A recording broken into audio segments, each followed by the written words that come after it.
Olá, boa tarde. Só quero dizer para você que seja bem-vindo ao canal Selma Cravo. Se você ainda não é inscrito no meu canal, coloque aqui o seu joinha, se inscreva para ajudar nosso vídeo a chegar em muitos lugares. Queremos mesmo que muitas pessoas, muitas mamães, muitos professores cheguem aqui com a gente. Quero dizer que eu quis comentar um pouquinho. Eu acabei de fazer uma consultoria agora com uma mãe e orientando essa mãe a alfabetizar a criança dela, alfabetizar uma criança de 6 anos que está com grandes dificuldades porque não tem como, com a aula online, ela fazer um bom trabalho com essa criança. Então, a mãe me pediu, a gente tem um trabalho em paralelo, né? Com o nosso curso Alfabetizar Brincando, nós damos uma consultoria. Então, a mamãe, que eu conversei agorinha com ela me contava, né, que está vindo aula e a criança não consegue fazer, a aula está chata, a criança chora, não tem vontade, aí fica, né, daquele jeitinho assim que a gente conhece bem, né, batendo o lápis, a caneta, fica assim, desanimado, fica querendo pegar no brinquedo, pega nas coisas em tudo quanto é lado. A gente conhece esse comportamento de descaso, de pouca vontade que as crianças às vezes manifestam, às vezes não, está com muita frequência, porque essa aula de ensino remoto não é nada atraente para a criança.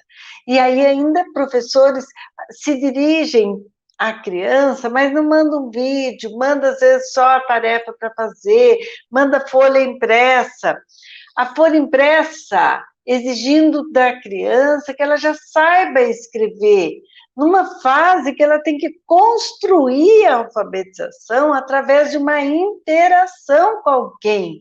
Então, professores, que se tiver professor me ouvindo, olha lá, vou fazer um apelo em nome das mães aqui.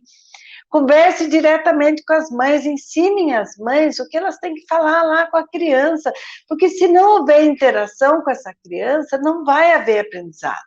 Por isso eu quis colocar hoje aqui para a gente refletir um pouquinho sobre mediação, como fazer uma mediação correta para a alfabetização, porque a mediação é tão importante que, olha, há décadas os teóricos vêm falando que a criança aprende se estiver interagindo um com o outro. Piaget, um grande, famoso educador, né? Piaget, ele já fez muitas pesquisas, não é nem educador, ele não era da educação. Piaget era um biólogo, ele fez pesquisas com a natureza, inclusive a natureza humana, e aí ele mostrou como que a gente aprende. Ele desenvolveu a teoria que explica a fase dos pensamentos da gente, como a gente evolui na cognição, na inteligência, num pensamento operacional, um pensamento que usa todas as funções do nosso cérebro.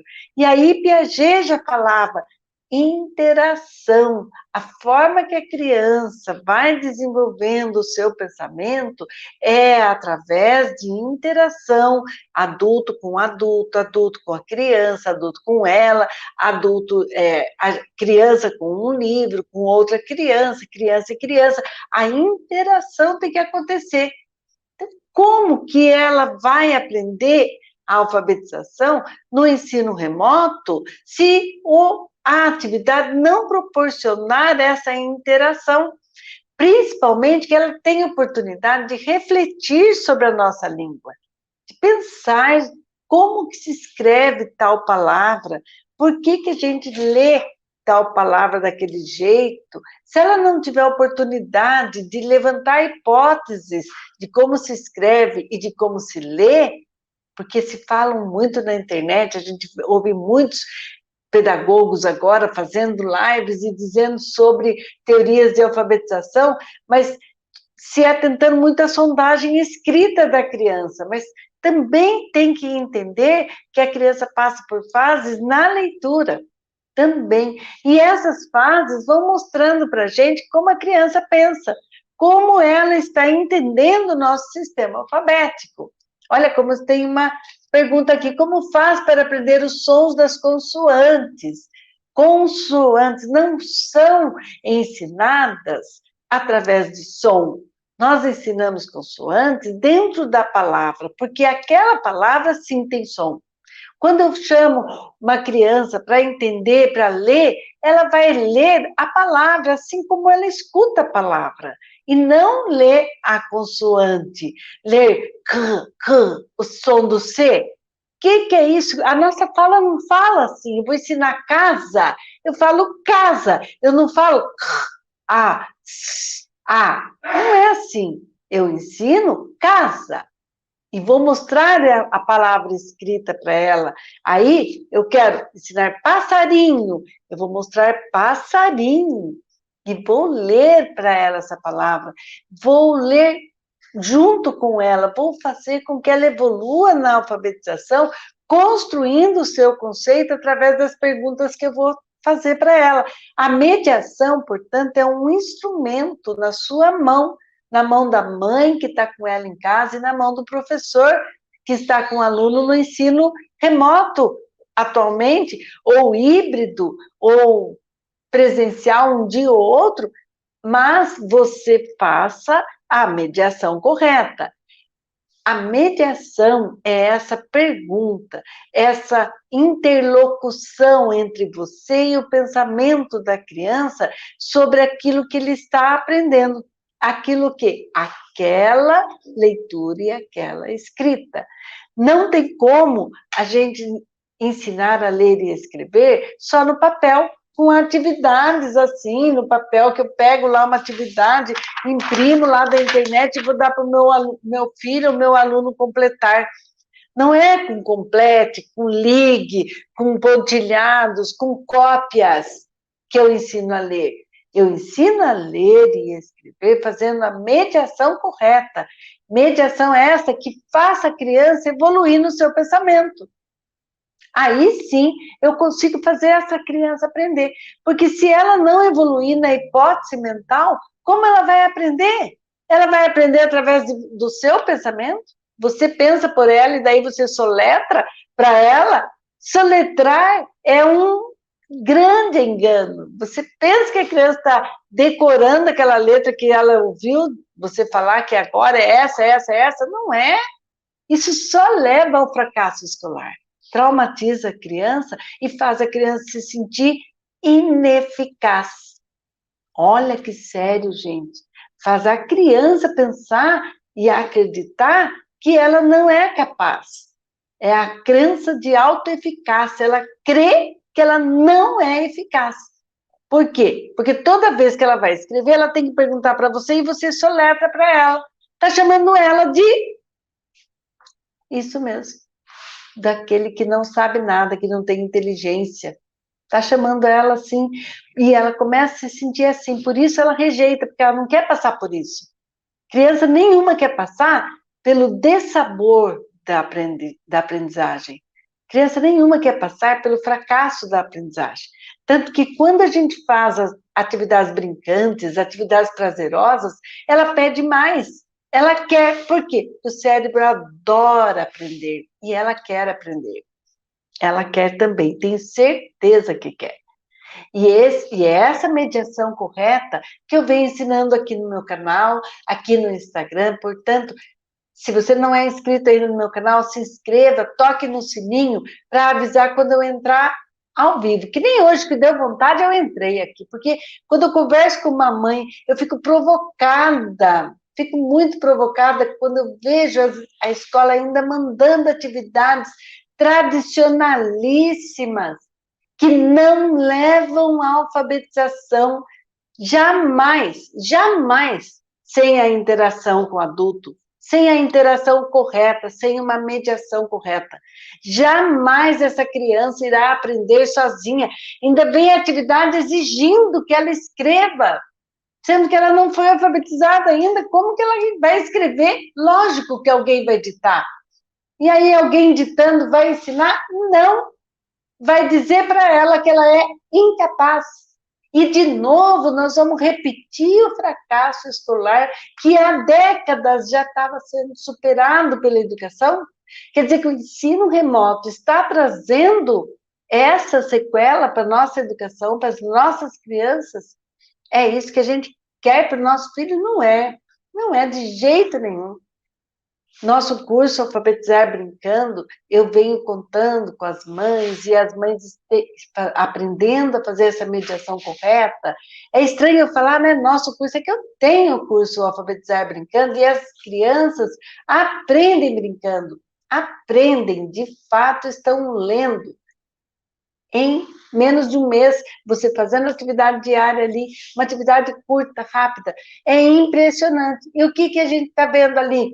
Que as crianças estão cansadas na atividade escolar. E quando começa a atividade brincando, elas querem mais e mais e mais. Então é muito gostoso ver isso. Quero saber se você tiver pergunta, vai colocando aqui que a gente já vai lendo, tá vendo? A Edith falou, estou com o mesmo problema. É impressionante, no Brasil inteiro, será que os professores não pensam um pouquinho, gente, para mandar uma atividade que seja interativa com a criança, que você chegue lá dentro da casa. Se você não consegue isso, fale direto com a mãe lá na casa, ou direto com o pai. Se ainda não consegue isso, não fique mandando atividade que vai ser para jogar na cara da criança que ela não vai saber fazer. Então não adianta, você vai mandar uma atividade para cumprir o protocolo da escola? Será que educação é isso? Será que não existe nenhuma outra forma? Nós temos que jogar atividades para cumprir protocolo da escola? É uma denúncia isso até que eu estou fazendo, mas é o que eu estou vendo com muita frequência, gente. Eu tenho contato com o Brasil inteiro e até fora do Brasil. Atividades que não estão levando a criança a pensar. E olha, desde a educação infantil, o que é lamentável. Quanto que se você pedir para a criança brincar, para ela falar uma parlenda, ela falar junto com a mãe uma poesia, você vai trabalhar o som, você vai trabalhar com a mediação. Agora, comece a mandar complete, comece a dar desenho pronto para ela pintar, começa a estragar tudo. Né? Ó, Luciane Preze aqui, estou fazendo o curso, verdade, a Luciane é uma mamãe alfa, mamãe que sabe alfabetizar brincando, né, Luciane? E é isso, a gente está aprendendo junto, que não dá para a gente deixar do jeito que está a educação, né? Ó, a Benfica falando aqui, estou com esse mesmo problema, minha filha não aprende a ler e não quer mais estudar. Olha que triste você ouvir esses depoimentos, gente. Usar a brincadeira de dar um arranque para a alfabetização, a Luciane falando, porque ela está fazendo, e as crianças começam a querer mais, e pedem mais, né? A Lucineide, curso maravilhoso. Ô, Lucineide, um abraço, outra mamãe que alfabetiza aqui. Aqui a Raquel falando, eu aprendi desse jeito, chama com a palavra, mas hoje esse método fônico ensina Holanda a letra, o som, acho, mas gostei do seu conceito, obrigada. Pois é, olha, o método fônico não é o que eu defendo. Ele é melhor que o tradicional, mas não é ainda um método que leva a criança a realmente reconhecer nas consoantes aquele som. Enquanto que a consciência fonológica é outra coisa, é outra área. Quando eu trabalho a consciência fonológica, eu vou trabalhar habilidades do nosso pensamento para ela reconhecer o som. É diferente. Quando eu sei trabalhar consciência fonológica, preciso de uma mediação correta, o que eu vou fazer? Vou trabalhar o som com a criança, trabalhando rima, trabalhando como que começam as palavras, as aliterações, como que começa uma palavra igual a outra ou diferente, qual palavra começa igual, e ali por diante a gente vai vendo que a gente consegue atingir a mais resultados positivos. É isso que leva, né? Lucineide aqui, olha, boa tarde, ainda bem que com sua ajuda as atividades escolares estou tentando dar sentido a elas. Isso que a Lucineide falou aqui, gente, é o ideal. Falei para essa mãe que eu conversava agorinha. Tentar modelar essa atividade para que a criança tenha pelo menos um pouco de sentido. Vem uma atividade que você vê que não tem nada a ver com a criança, com o que você está fazendo, com ela, você transforma essa atividade, faça com que essa atividade tenha sentido para a criança. Traga uma música naquela atividade, ou pega o tema, vai brincar com ela, traz uma atividade de uma forma mais lúdica, porque senão você não... Aliás, gente, nós estamos trabalhando com criança, não é adulto que está na nossa frente. Então, não dá para trabalhar do mesmo jeito, né? A Anete aqui. Aqui é a secretária da Educação que faz isso, pressionando e não tem resultado nenhum. Então, trabalhar sob pressão é a pior coisa que tem. Ninguém trabalha sob pressão de uma forma prazerosa. Ah, eu adoro trabalhar sob pressão. Ninguém, nem nós, nenhum de nós adultos. Você imagina a criança, porque a mãe fica encurralhada, né? Fica assim, eu não sei mais nem por onde ir, e aí começa a pressionar a criança também. Então, vem pressão de todo lado, e a criança que tem menos poder de articular o que ela quer, acaba sofrendo essa pressão muito grande em cima dela, né? A Léa aqui, amo você, Selma, a gente aprende de uma forma simples e prazerosa. Ai, que gostoso, obrigada, Léa. Dica para trabalhar com crianças de 6 anos com hiperatividade e déficit de atenção. Vou te dar uma dica. Faz um croquete, né, Selma? Isso, a Lucineide. Olha só, essa brincadeira do croquete, que a Lucineide está falando aqui, é do nosso curso, tem no meu site, se você quiser, entra lá, selmacravo.com.br, imprime as atividades do croquete, para você ver. Você que, Edith, que me pediu a dica para criança com déficit de atenção. Eu digo para você que déficit de atenção existe sim, precisa um laudo, precisa tal, mas não tem déficit de atenção que resista quando você descobre algo que a criança goste. Mesmo que o tempo de atenção dela seja reduzido, porque o tempo de atenção de uma criança, gente, já não é muito grande mesmo. É em torno de 2 a 3 minutos por ano de vida. Então, faça conta aí, se seu filho tem 5 anos, ele vai ter uma capacidade de concentração de 10 a 15 minutos. Como que você quer que a criança fique 1h30 na frente da TV assistindo aula online? Ninguém merece, né? Não consegue. Se eu demorar muito nessa live aqui, você é o primeiro a sair daqui. Por quê? Se não está interessante, você vai sair. O déficit de atenção na criança, mais ainda que para você segurar a concentração dessa criança, segurar a atenção, manter a atenção com você, a mediação tem que ser perfeita. Você tem que entrar com as perguntas ou com a intervenção, que nem sempre é pergunta, mas é uma observação correta no momento certo. E para isso, você vira um observador da criança. Você vira uma pessoa que observa sempre o rendimento daquela criança, sempre as respostas, mais do que as perguntas que você espera que ela faça. Então, espere, observe essa criança para ver aonde está o foco de atenção, para entender o pensamento dela. Isso é um exercício constante que um professor deve fazer. Agora, qual dica? Fazer atividade brincante, fazer atividade que tenha sentido e significado para ela. A atividade do croquete é muito gostosa, porque croquete é um bolinho frito, né? Um bolinho de carne cozida, aquela sobra de carne que sobrou do almoço, que você pega para fazer um bolinho. Coloca ali um ovo. A Lucineide me pediu a receita, né? Eu estava tentando ensinar, mas eu faço tão de cabeça quando vou fazer, que acaba não tendo nem receita. Eu ponho um ovo, aí a gente passa tudo no processador, a carne cozida que sobrou, e coloco farinha até dar um ponto de enrolar. Forma aqueles croquetinhos pequenininhos, né? E passa no ovo e na farinha de rosca e frita. Tá, esse é o croquete. Por que eu peguei croquete? Porque tem o R intercalado, tem o QU, para mostrar para vocês que mesmo a criança em fase inicial de alfabetização aprende a escrever croquete e não precisa se preocupar, porque está ensinando antes da hora o QUE. Nossa, que absurdo! Isso antigamente? Não, jamais. Ainda vai pôr uma palavra que tem o CRO e tem o QUE, duas dificuldades no meio da palavra. Que absurdo! Isso, antigamente era assim, era um absurdo, era lá no final da cartilha. Não!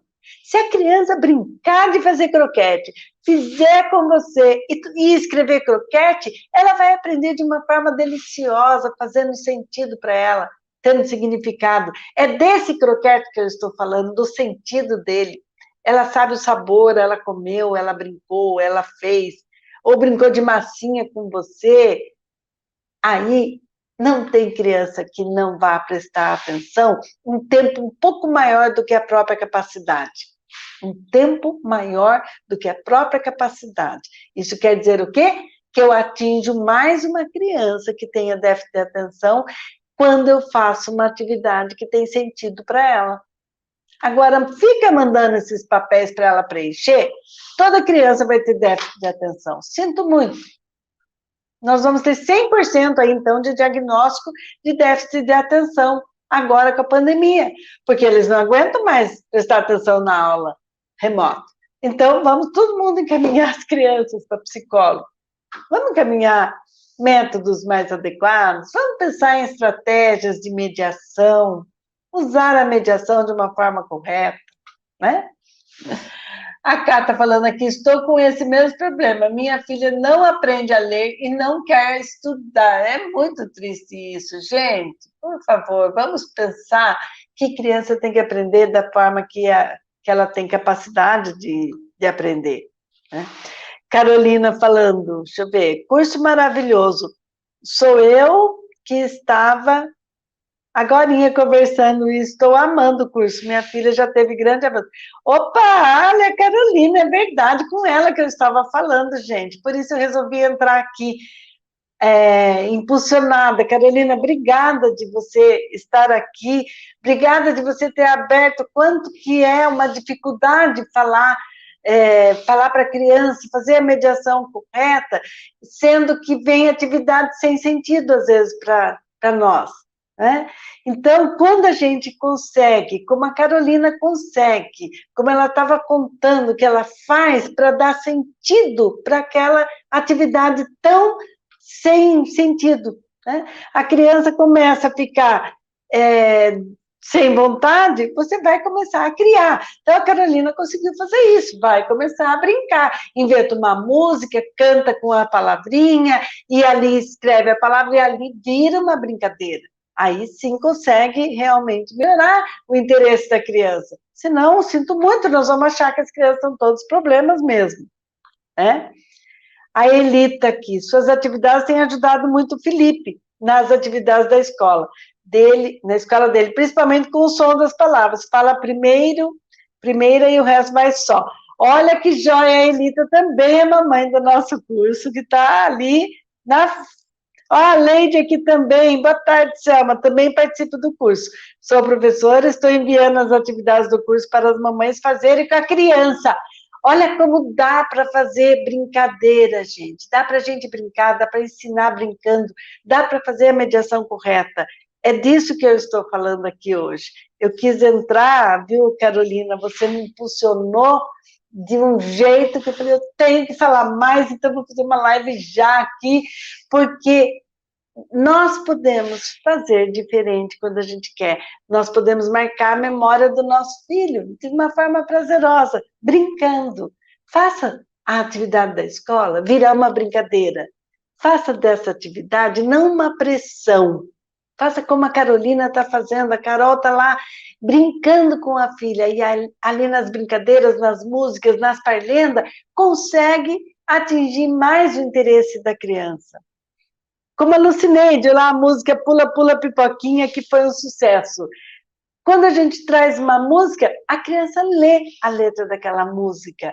Nós falamos da parlenda Hoje é Domingo, Pé de Cachimbo. Quando você trabalha as rimas, você vai desenvolvendo a consciência fonológica. E aí não tem criança com déficit de atenção. Aí a aula fica gostosa, né? A aula fica prazerosa e você faz uma mediação assertiva. Não vai perder tempo dessa criança com pressão, com aula intelectualizante. Às vezes eu escuto assim, professor falando, eu sou contra a alfabetização na educação infantil.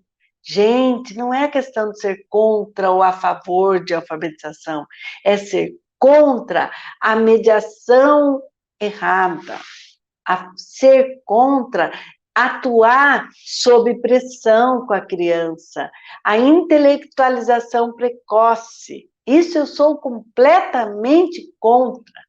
A ensinar de uma forma que eu puxo para o intelecto antes da hora, eu cristalizo essa criança. Enquanto que o desenvolvimento integral, o que diz a Base Nacional do Currículo, né, Comum Curricular, a BNCC, que ela diz para a gente respeitar os campos de experiência da criança na educação infantil e trazer o letramento. Trazer o letramento é você atuar com essa mediação incentivadora. E para ser incentivadora, eu preciso respeitar a idade da minha criança. Eu tenho que saber que com 4 anos, a criança adora ser despertada para a memória, ela adora o jogo da memória. Vamos fazer o jogo da memória para a alfabetização. Saber que com 5 anos a criança tem uma oralidade perfeita, ela adora memorizar uma poesia, uma parlenda, uma música, um trava-línguas, ela adora o desafio. Saber que lá com 7, 8 anos, a criança já tem um pensamento mais operacional um pouco, ela adora fazer experiências mais complexas, eu posso desafiá-la um pouco mais. E quanto mais eu vou conhecendo essa criança, mais eu vou exigir dela aquilo que ela pode dar. Eu vou cobrar o potencial dela, mas eu nunca vou intelectualizar precocemente, porque quem a gente trabalha pelo cognitivo é o adulto. E mesmo o adulto, a gente tem que ter estratégias para segurar a atenção. Agora, vocês imaginem a criança. Aí o professor age na aula dele como se estivesse trabalhando com um adulto? Não. Vamos respeitar a criança no sentido de trazer o lúdico para ela. O lúdico, atividade brincante, atividade que vá contextualizar, fazer parte da vida dela. Certo, a Ruth aqui também, boa tarde, a Ruth de BH, olá, e a Maria Fonseca de Beberibe, Ceará. Que gostoso, sabe que eu já estava com saudade, fiquei uma semana sem live com vocês, a gente vai sentindo falta, porque é essa interação aqui que me move, e é essa interação que eu quero que você tenha com a criança aí também, porque move a criança, move a ponto de sair querendo mais, querer aprender, querer fazer correto. Então, a mediação correta leva você a um trabalho de sucesso, um trabalho de ver resultados de fato para a criança, de fato. Então, boa tarde para vocês, sim. É uma live rapidinha hoje, eu só entrei mesmo para dizer o quanto a gente pode fazer a diferença na vida da gente. Assim como a Carol, mamãe que está aqui com a gente, Lucineide, a Leide, Maria Fonseca, Ruth, a Elita, mamães que estão fazendo a diferença aí, porque vocês querem, porque vocês sabem que se a gente age com a criança de acordo com a idade dela, com respeito à característica da própria idade, nós conseguimos fazê-la avançar, ir longe com essa criança. Certo? Muito obrigada por estarem aqui.